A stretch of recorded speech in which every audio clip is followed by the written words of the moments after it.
Slice of Life, home of every soul. Beranjak dewasa bukan sekedar ditandai oleh perubahan penampilan, melainkan juga perubahan cara berpikir dan cara bersikap. Tidak sedikit orang yang menganggap kehidupan dewasa cenderung terlihat serius dan pragmatis, di mana manusia seringkali dihadapkan oleh fase rumit dalam membuat keputusan, bahkan mempertanggungjawabkan perbuatan mereka.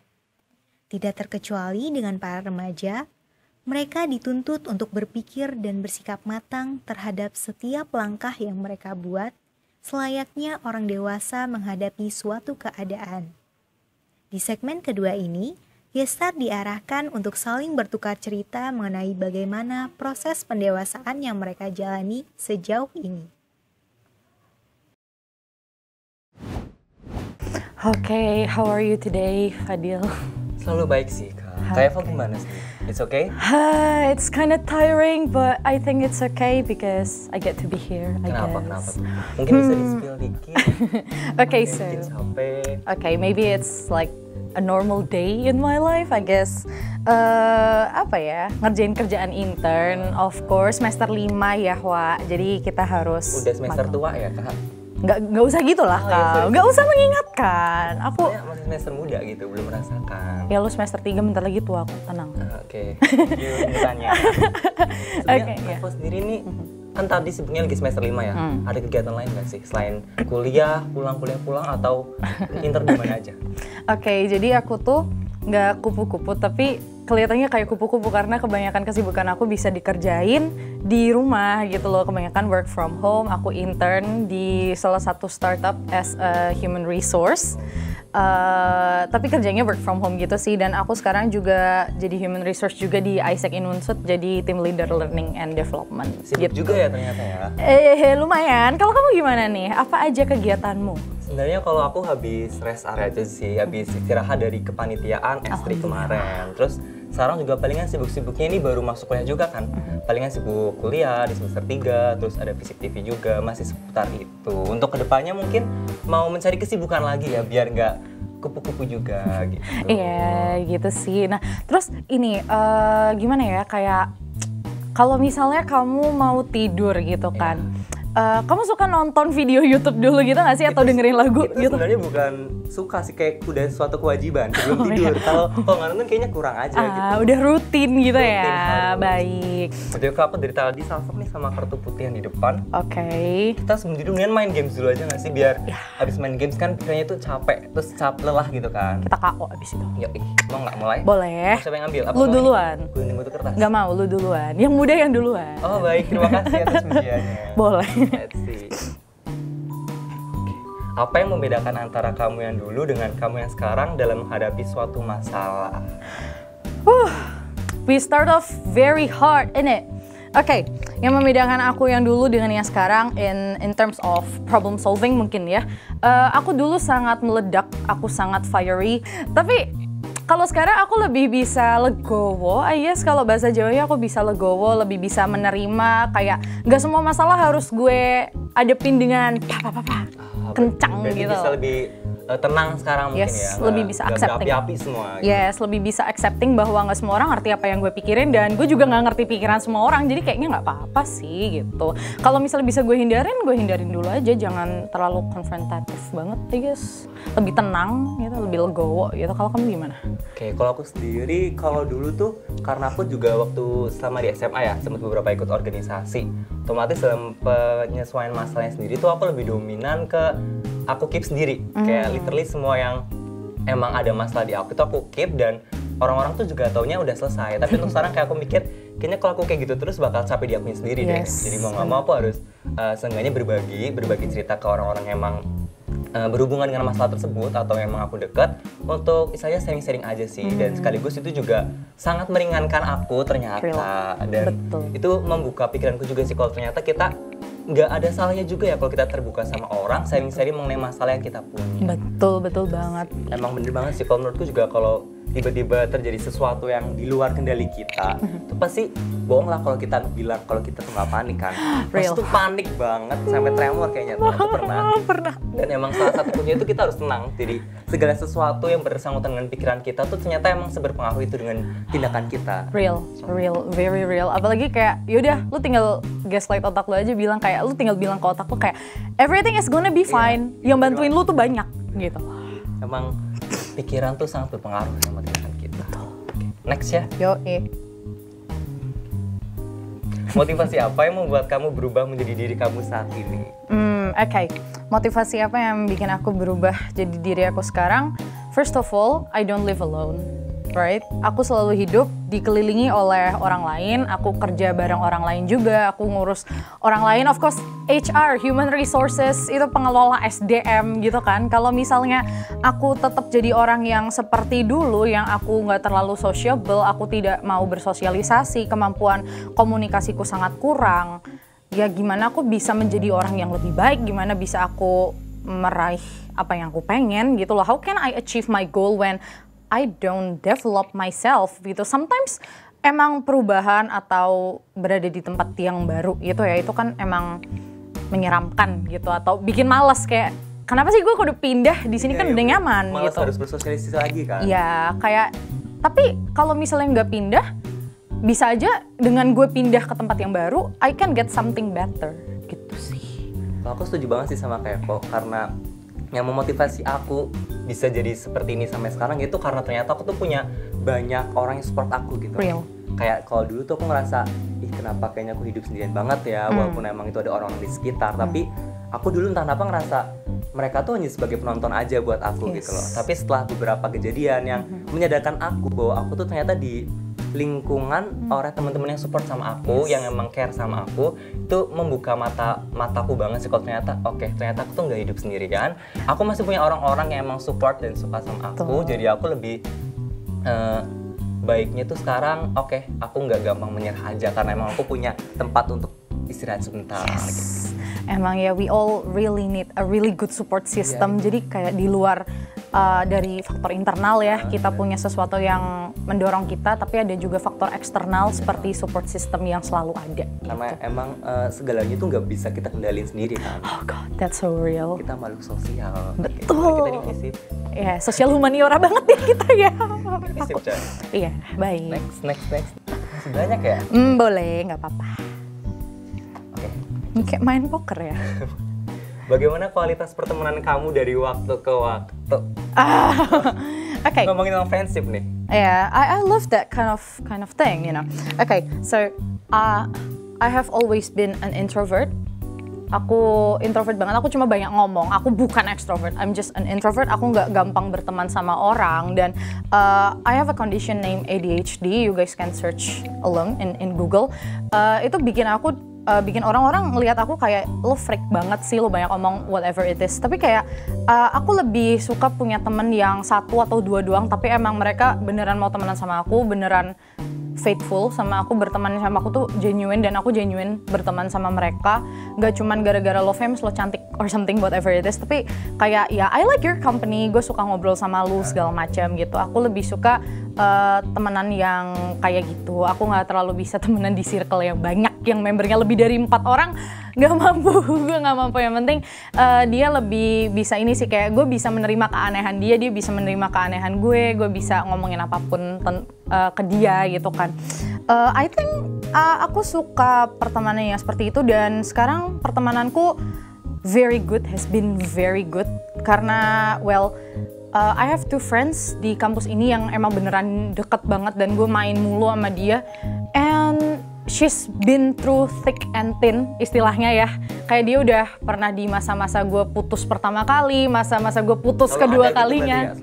Selalu ada, sumpah dia kayak sabar banget sama gue, dan gue selalu berterima kasih ke hidup gue karena kayak, oh wow, God send me a friend gitu sih. Kalau pertemanan lu gimana? Kan dulu social kurang butterfly. lebih sama sih, kayak dulu tuh aku sadar kalau aku tuh extrovert banget. Tapi I don't know why sekarang tuh aku jadi introvert. Nah, it's okay. Kayak bener-bener aku yang dulu bisa ngeklaim semua orang tuh temanku, sekarang bener-bener aku milih-milih, jadi orang yang pemilih banget. Gak tahu kenapa, mungkin karena faktor lingkungan juga ya, karena faktor beberapa kejadian di masa lalu juga yang buat aku mikir kayaknya emang semua orang tuh nggak bisa jadi teman deh. Nggak bisa. Ada orang yang emang ada masanya, ada orang yang cuma bisa menemani di saat aku seperti ini, di saat aku seperti itu.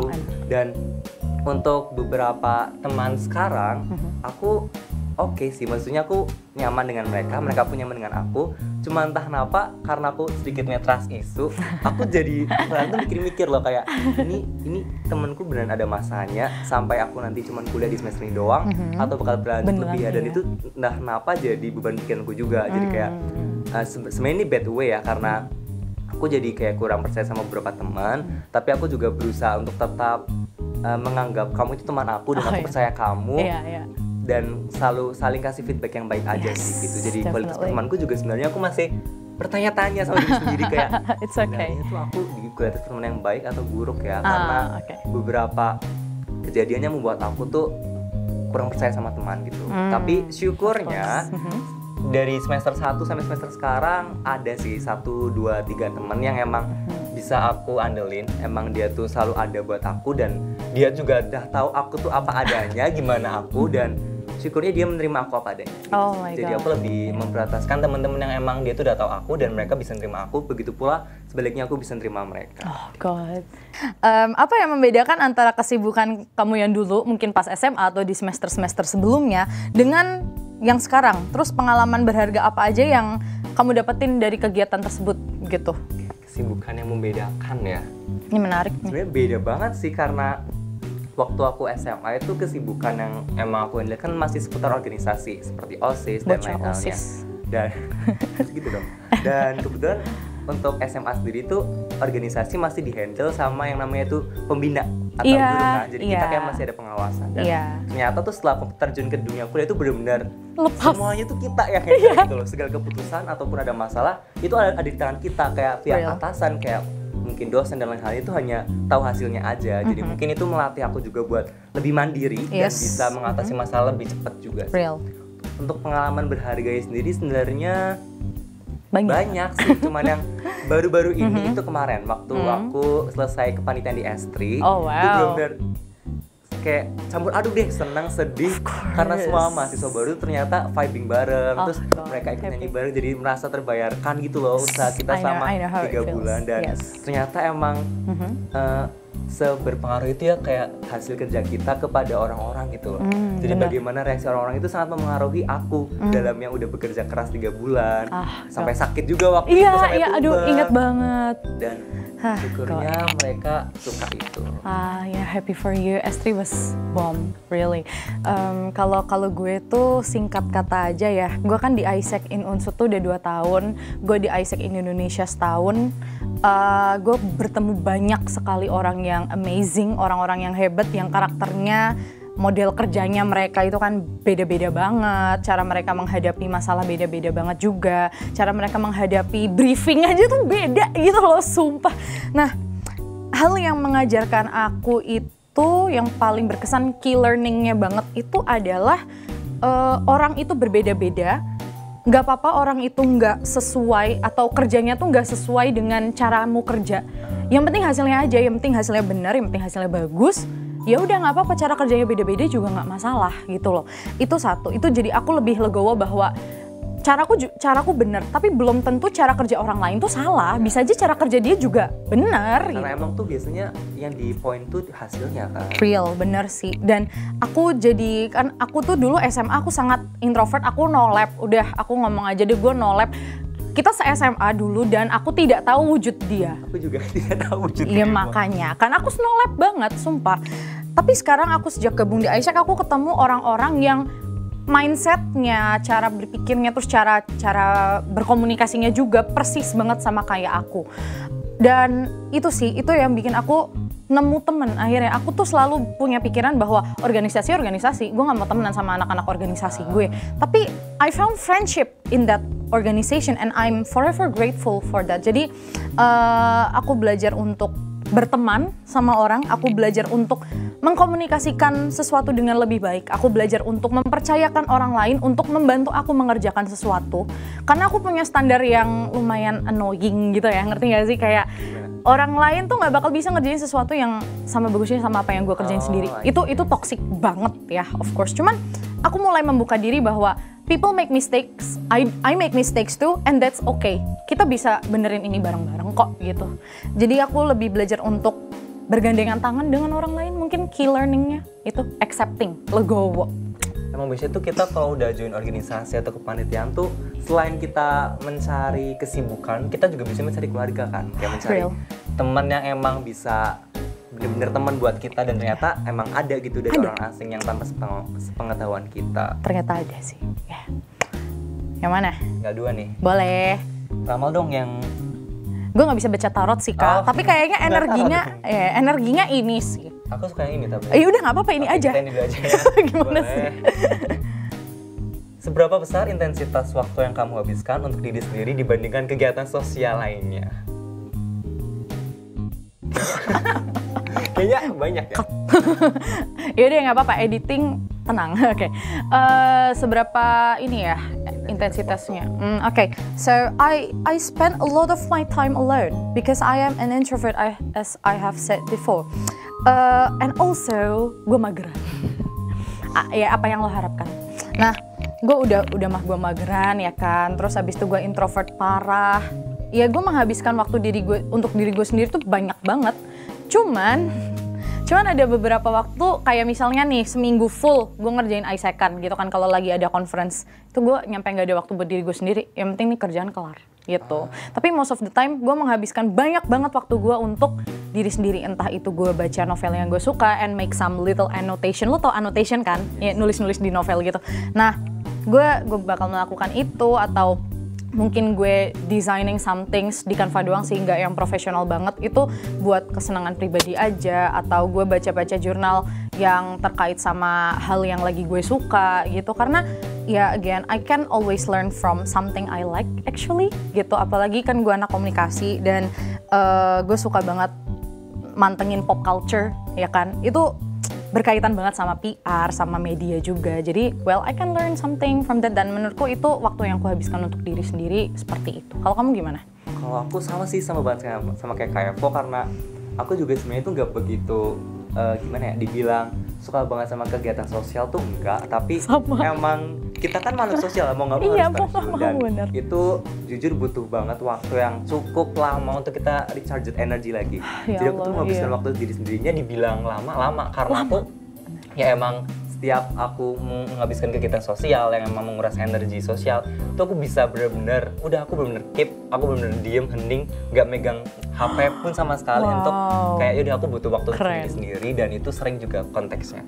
Apalagi kan kayak misalkan kalau kita tuh udah lagi di puncak capeknya tuh, pasti kayak bener-bener aduh cepet-cepet selesai, kayak pengen cepet-cepet selesai, pengen hilang aja dari bumi sebentar aja, 2 hari aja buat hilang. Hiatus dulu boleh nggak? Hiatus boleh tuh, hiatus. Dan jujur itu sangat meng-charge energi banget sih. Jadi kayak bisa dibilang kita tuh setelah berdiam diri atau punya waktu sendiri tuh kita bisa kembali lagi untuk ikut aktivitas, dan emang gak ada perubahan dari energi yang kita keluarkan sama yang kita kumpulkan saat waktu sendiri. Gitu benar. Aku paling. Recharge energy, that's a very introvert thing to do. Iya, karena terkadang tuh ini kan healingnya kita tuh beda-beda kan. Ada yang healingnya tuh harus pergi keluar kota atau jalan-jalan luar. Tapi tuh kalau bagiku healing diem di rumah tuh udah healing gitu. Gak usah dia ajakin ngomong. Iya udah diem, kayak dulu semua diem, gue juga mau diem, itu udah healing buat gue. Realness banget. Oke, last question karena gue udah agak ngantuk sebenarnya. Oke. Jujur ngantuk banget bro, cuman kita selesain. Oke. Apa perbedaan yang kamu rasain ketika kamu mengelola keuangan sendiri dibandingkan dibantu sama orang tua? Kesulitan apa yang kamu alami? Aku juga susah sih jujur. Sebenarnya kalau untuk manajemen itu aku dibilang jelek sih. Karena aku emang lapar mata banget gitu loh. Sama sih. Lapar mata, ada bakul cilok lewat aja, pengen cilok, tapi baru ngomongnya pas-pasan. Maksa ya? Iya, kayak aku tuh dari kayak sebelum pergi tuh semua aktivitas, aku udah pasang mindset, oke, hari ini aku keep money segini, aku nggak harus jajan, aku jajan punya seadanya. Tapi dia tek cilok, Pak aku beli Pak. Itu kayak udah di luar kendali aku. Keluar aja kata-katanya. Kayak pas beli juga kayak gak ada rasa bersalah, tapi pas pulang kayak uangnya tinggal segini, buat apa aja. Jadi tuh itu kalau aku dipegang, kalau makanya tuh aku dari orang tua aku tuh selalu udah, kamu nggak usah megang duit banyak-banyak. Kalau kamu butuh apa bilang aja, nanti sama orang tua aku dikasih. Karena emang gitu, kalau aku dikasih uang langsung segabrek sebanyak itu, pasti kayak jatah buat sebulan bisa habis buat 2 minggu. 2 minggu seminggu itu parah banget.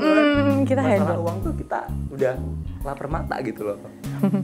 Aduh, tsunami fakta ya. Aduh, gue berasa di call out gitu, kebiasaan gue dalam purchasing something tuh udah dikeluarin semua nih sama si Fadil nih. Tapi jujur sama sih, makanya papaku tuh nggak pernah ngasih, kan aku hidup sama papa doang kan. Sekarang papaku tuh nggak pernah ngasih sangu atau duit jajan mingguan, duit jajan bulanan, nggak pernah. Lu kalau butuh lu yang minta. Iya bener, sama-sama. Soalnya duit lu bakal habis seminggu. Dan itu pernah kejadian saat mami nyoba kasih aku 50.000 untuk seminggu. Habis dalam 3 hari. Dan mami marah-marah ke papa. Terus kayak ya udah balik ke cara lama aja. Dia kalau minta baru dikasih. Terus abis itu karena gue sekarang udah lumayan gede dan udah lumayan sedikit bebas lah ya, maksudnya hidupnya. Maksudnya gue udah umur 19, udah mau 20 juga kan. Jadi kayak gue udah lebih dari umur 18. Orang tua udah consider gue dewasa, walaupun alhamdulillah gue nggak diusir dari rumah sih sebenarnya. Karena orang tua gue masih Jawa ya, nggak se-Amerika. Hah? Masih, alhamdulillah masih F40 gitu. Tenang. Itu tapi kayak ya udah akhirnya gue nyari intern yang berbayar. Jadi gue punya duit pegangan sendiri akhirnya. Jadi apa aja nggak perlu minta papa gue, kecuali kalau gue lagi pelit. Kalau nggak nih barang harganya mahal banget, itu gue baru minta papa sih. Tapi ya untuk makan sehari-hari papa masih ngasih sih. Tapi jadi itu kayak gaji gue harian sebenarnya kalau dari orang tua gitu. Dan again aku manage duit jelek banget. Aku juga tim yang manage duit itu jelek gitu loh. Jelek. Makanya tuh sekarang aku kalau untuk handle uang tuh terkadang kan kayak sama sih kayak Evo juga, kayak dari ibuku juga ada, kan kamu udah gede nih coba dikasih uang. Nah salah satu caranya tuh uangnya benar-benar aku keep di rumah. Jadi kalau setiap aku mau keluar tuh udah ambil beberapa sisanya aku keep gitu loh. Real, nggak dimasukin dompet. Enggak, sumpah. Enggak, iya. Karena kalau kita bawa semua otomatis pasti buka dompet nih uangnya masih banyak nih. Dipakai. Iya. Pas pulang kaget kosong tuh dompet, udah kering kerontal. Iya, kayak cuman 2.000 gue bisa bayar parkir. Iya coy. Like, bro, kayak tapi kalau gue toolsnya pakai Notion sih. Gue kan kerja pakai Notion kan. Yaudah itu Notion gue bikin satu halaman khusus perduitan F40 gitu, gue namain kayak gitu. Iya, jadi kayak gue budgetin, gue pengen beli apa dalam seminggu, itu jangkanya seminggu, kalau sebulan nggak bisa, nggak mampu, terlalu banyak gitu kan. Dalam seminggu gue mau beli apa aja, gue kudu save up berapa aja, dan duit dari intern dapat berapa gitu loh. Jadi source of income-nya gue catat semua gitu sih. Dan again kalau misalnya gue perlu beli hal yang lumayan mahal gitu, yang out of my budget banget, bilang papa. Kuncinya itu bilang papa. Tapi emang mending banget sih Kak. Ternyata aku tuh baru nyadar kalau emang kita tuh bikin data pemasukan pengeluaran uang tuh emang penting banget, membantu. Jadi kita tuh bisa lebih pikir ke depan lagi gitu loh kalau mau beli apapun. Iya. Cuman emang kalau kita ada yang lebih di luar budget kita, yang penting bantuannya dong. Iya, angkat sumbangan tangan gitu. Iya, sumbangannya. Oke, aduh ngantuk ini jujur. kartunya udah selesai semua ya? Total ada berapa nih? Ada banyak juga ya? Ada 8 sih. Oke. 4 kan? 4 sama 48. Uno. Enggak dong. Ngantuk nih. Ngantuk, ayo kita. Mungkin kita mau tidur dulu ya? Boleh, ayo. Mari. Aja lah bro. Apa madep Aku sini? pengen ini tidur sama boneka. Boleh. Silakan. Bye. Mimpi indah kayak aku. Semoga mimpinya nggak buruk ya. Amin.